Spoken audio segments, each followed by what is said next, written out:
Another question would be, what do you think, why has transgenderism become so influential at this point of history?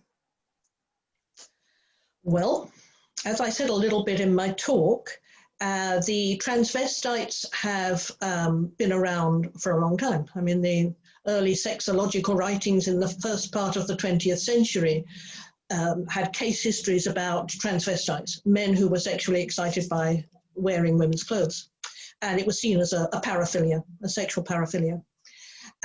What's happened in recent years is in the 1960s, 1970s, a lot of men who were involved in various forms of sexual paraphilia started to create support groups for themselves.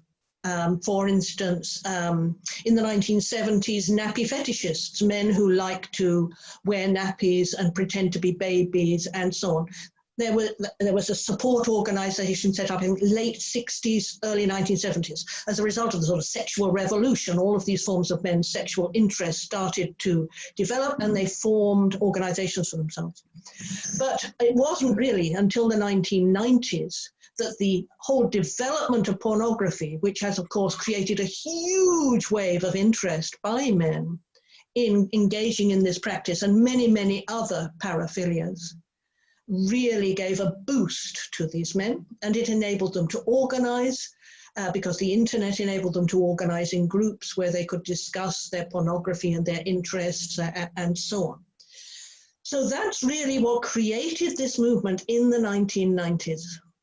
And that's why it's happening at this time. I think, as I said in my talk, the reason that feminists never challenged any of this, partly I think it was because feminists have not looked at male sexuality. They haven't looked at what men were doing. They have concentrated on protecting women and not examined what men were doing.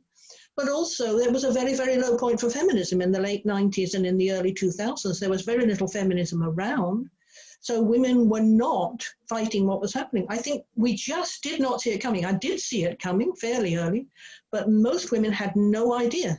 I suspect that most feminists had no idea at the time that the 2004 legislation was happening in the UK. I suspect they didn't know, which is, I know, kind of shocking, because now we do know, and now we are looking. Women don't know what men's pornography is. They don't see it usually. They don't know what men's sexual practices are. And I think there are probably still a lot of women who actually think that, there are these men, these poor men who have this gender dysphoria, who need our sympathy, and that it's nothing to do with sex. I think there's a lot of women probably who still think that, even though we are working very hard to actually show what's going on.